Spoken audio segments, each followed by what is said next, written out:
This 17 News at Noon podcast is brought to you by Clinica Sierra Vista. Welcome back to the 17 News at Noon podcast, where we share your news on your schedule. Well, good day. I'm Elena Russ. All right, well, happening today, Kevin McCarthy, newly elected Speaker of the House, and Hanford Congressman David Valadao are back home in the Central Valley, attending the World Ag Expo in Tulare County to meet with constituents about reauthorizing the Farm Bill. Now, the sweeping spending package required to be updated every 5 years, providing a financial safety net to the agricultural sector. Some argue the Farm Bill has prioritized food subsidies and are pushing for more added requirements to be eligible for SNAP, the Supplemental Nutrition Assistance Program. Assemblyman Vince Fong says the Speaker, McCarthy of course, will be best suited to make the decision on priorities within the bill, since he'll be hearing from the constituents themselves. When you talk about food insecurity, when you talk about CalFresh and the program here in California, the Farm Bill is a significant component of that. And I think that's why it's important to have Speaker McCarthy and the House Agricultural Committee here in Tulare County, here in the Central Valley, the food capital of California, to hear concerns from stakeholders, hear from farmers, hear from ranchers. So as they develop the improvements to the program, they're hearing from local folks here. Well, you know, whatever you're growing for. All right, Assemblyman Fong there. Now, 17's Maddie Gannon is up at the World Ag Expo. She'll have more on what the congressmen have to say coming up tonight on 17 News at 5. Meanwhile, with Republicans freshly in the majority in the House, McCarthy is already gearing up for 2024. In his first major fundraiser since becoming Speaker, Kevin McCarthy says he brought in $12 million in one night to go toward expanding the GOP's majority in next year's election. He also stated that a new joint fundraising committee called Protect the House has the goal of raising money for Republicans in the House seats that could flip to Democratic next year. Hanford Congressman David Valadao, one of the Republicans, included in that new fundraising committee. The California Highway Patrol investigating a fatal crash north of Bakersfield this morning. According to CHP's traffic incident page, the crash reported just before 4 a.m. on northbound Highway 65, just north of Famoso Road. A black Dodge Ram and an unidentified vehicle collided, according to the CHP. Traffic lanes are back open on the 65. We will update this story as we learn more information on our website, kget.com. And a crash on the Grapevine today blocked lanes for hours as crews worked to clean it up. The California Highway Patrol says it happened just after 5 a.m. on the southbound 5 when a car and a semi crashed, blocking those left two lanes. Crews say about 20 gallons of oil spilled, which took a while to assess and clear up, but all lanes are once again running freely if you're heading south. From our 17 follow-up file, a man still in the hospital this morning after being shot in the head in Shafter last week. Shafter police say that shooting happening on West Laredo Highway near Shafter Avenue. The two men were arguing when one man allegedly pulled out a gun and shot the victim. That victim, Javier Munoz, taken to the hospital and is listed in stable condition. 21-year-old Elijah Sanchez being held in custody with no bail and is due in court today. He's facing 6 felony charges, including attempted murder. All right, let's turn now to some education news. 4 Kern County high schools are being recognized for programs that allow students to earn college credits while still attending high school. State Superintendent Tony Thurmond announced McFarland, Arvin, Delano, and Robert F. Kennedy high schools are 4 of the 9 schools statewide named as exemplary dual enrollment award recipients. The program recognizes schools that demonstrate quality, equity-driven dual enrollment programs. This is the first year that schools are being recognized for this award, and the Kern County programs are offered in partnership with Bakersfield College. And more good news from education headlines. Chipman Junior High has been recognized for 2023 by the California Schools to Watch program. Again, State Superintendent Tony Thurmond announcing that 77 high-performing middle-grade California schools had earned that distinction, including 36 schools that were added to the list. Thurmond says these high-performing schools demonstrate academic excellence, social equity, and responsiveness to the needs of young kids. This is Chipman's first time making the list. Well, in your business watch, high inflation continues with the consumer price index rising 6.4% from this time last year and up 0.5% in January. The CPI measures the average change in consumer prices for various goods and services. Some of the most notable increases include housing, food, gas, and natural gas. Areas that increased in price in January included vehicle insurance, recreation, apparel, and household furnishings. Areas that did see a monthly decline in prices included used cars and trucks, medical care, and airline fares. And now to some Valentine's Day business news. Americans expected to spend nearly $26 billion this holiday, and the Greater Bakersfield Chamber of Commerce encouraging you to spend that money here at home. The Shop Local, Shop Now campaign aims to support locally owned and operated businesses that recirculate money into our community. This month, the Chamber has an interactive map on their website that is listing local sellers in retail, restaurants, and hospitality categories. Now, florists say this is their busiest day of the year, of course, with Mother's Day coming in second place. And in more news around town, Kern County is partnering with the city to bring their graffiti removal services to unincorporated residents. So if you're living in the greater metro Bakersfield area, but your address is technically listed inside of a county pocket, you can now report graffiti by using the City of Bakersfield's mobile app. Residents or merchants whose property has been vandalized with graffiti receive free matching paint to enable them to remove that graffiti promptly. With the help of Bakersfield's Police Department Ghost program and the City Attorney's Office, several people have been apprehended and prosecuted for financial damages incurred to the city by graffiti. And the Kern County Fire Department continues to work hard to put more crews in their trucks. The department has introduced 27 new fire recruits to the community.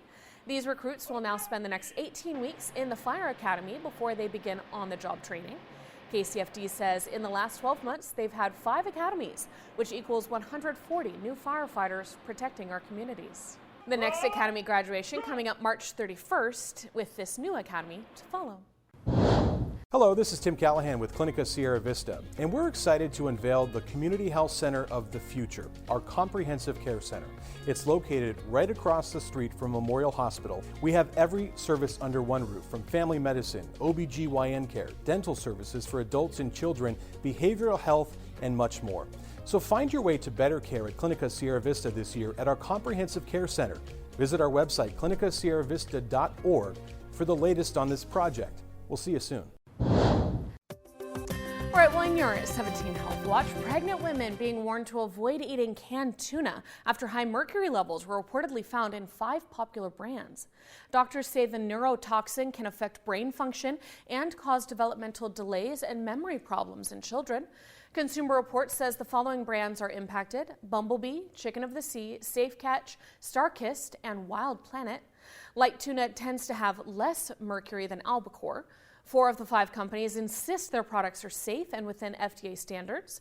Consumer Reports recommends only 1 4-ounce albacore tuna serving per week.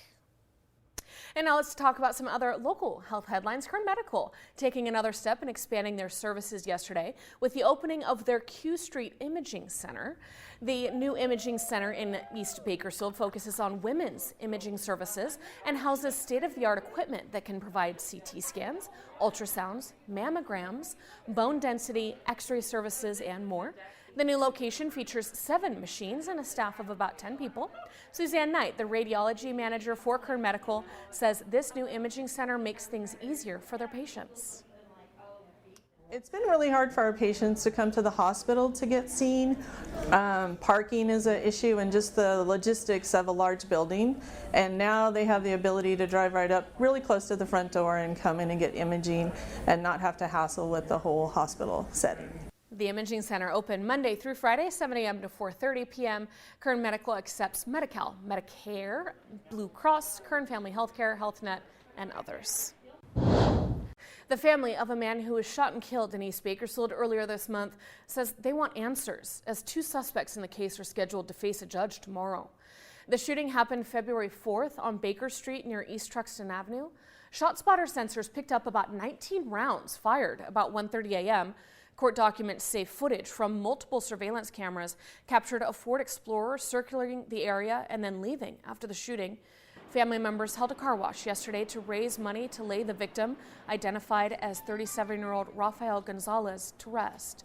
Gonzalez's wife was with him when he was shot, and she says it was unprovoked.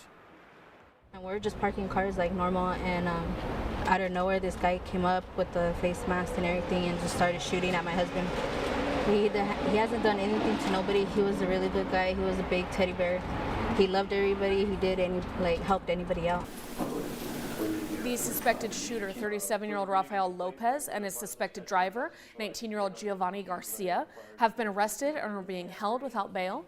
They are due in court tomorrow, facing drug and gun offenses along with charges of first-degree murder.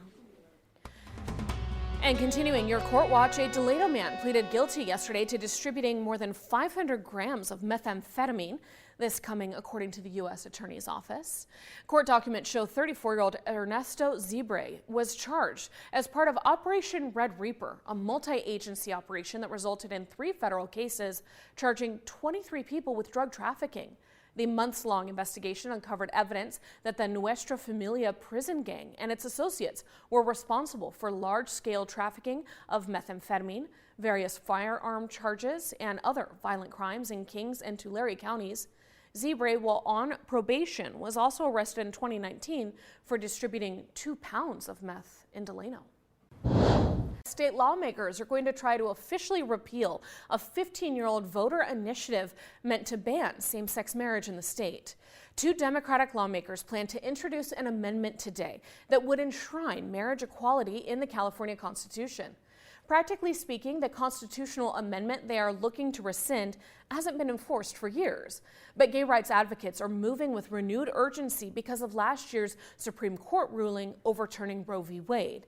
The decision raised the possibility that other landmark rulings may be overturned too. Advocates particularly worried about the High Court revisiting its 2015 decision guaranteeing the right to same-sex marriage. And today, Senator Dianne Feinstein announced she will not be running for re-election in 2024. In a statement on Twitter, the 89-year-old announced she intends to accomplish as much for California as she can through the end of next year when her term is completed. Senator Feinstein, a former San Francisco mayor, has been representing California in the U.S. Senate since 1992. She is the longest-serving female senator in history. A number of high-profile current House members have already announced their intention to run for her Senate seat should Feinstein not pursue re-election, including California Democrats Representative Adam Schiff and Representative Katie Porter. Our Capitol correspondent Eitan Wallace will have more on Feinstein's announcement and her legacy career coming up on 17 News at 6. And staying there on Capitol Hill, former South Carolina Governor Nikki Haley has officially tossed her hat into the political ring for 2024. In a video posted on her Twitter account this morning, Haley announced that she is running for president. You should know this about me. I don't put up with bullies. And when you kick back, it hurts them more if you're wearing heels. I'm Nikki Haley, and I'm running for president. Haley becomes the first GOP member to challenge former President Donald Trump in his bid for a second term after losing to President Joe Biden in 2020. Haley served as ambassador to the United Nations for 2 years during the Trump administration after her stint as South Carolina governor. In the video, Haley lays out her personal history growing up in South Carolina and her plan to fight what she calls the socialist left. Haley expected to make an in-person announcement of her bid for the Republican nomination in Charleston tomorrow. And NBC News has learned former Vice President Mike Pence plans to challenge a subpoena from the special counsel investigating former President Donald Trump's role in the January 6th riot. According to a source familiar with Pence's plans, his legal team will fight the subpoena on the grounds that the former vice president was acting in his role as president of the Senate during the joint session of Congress in January 6th. Arguing he should be shielded from having to testify as part of the speech or debate clause that protects legislators from much outside scrutiny. It is unclear how the clause prevents Pence from testifying about other conversations at or around the White House before the Capitol attack. All right, now from our Water Watchers file, the water wells in Lamont are more than 70 years old and they're failing, according to Lamont Public Utility General Manager Scott Taylor.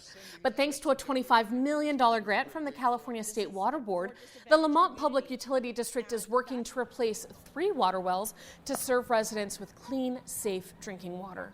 Taylor says the new wells will change lives for generations to come. This is historical. This is monumental. I don't think people, the media, us, I don't think people fathom how cataclysmic this is. It's just unheard of. You heard Miss Nicole Morgan say that this is the largest grant out of the SAFER Fund that has ever been given to one single entity. That in and of itself speaks volumes. Taylor went on to say the Lamont Public Utility District has already purchased the land for the wells and the water samples are coming back clean. However, the entire process will take time to obtain and finalize permits, so the wells could be up to 3 years before they are absolutely finished. The 17 News at Noon podcast is a production of KGET and Nexstar Media Group. For more on all of the headlines in today's show, head to kget.com.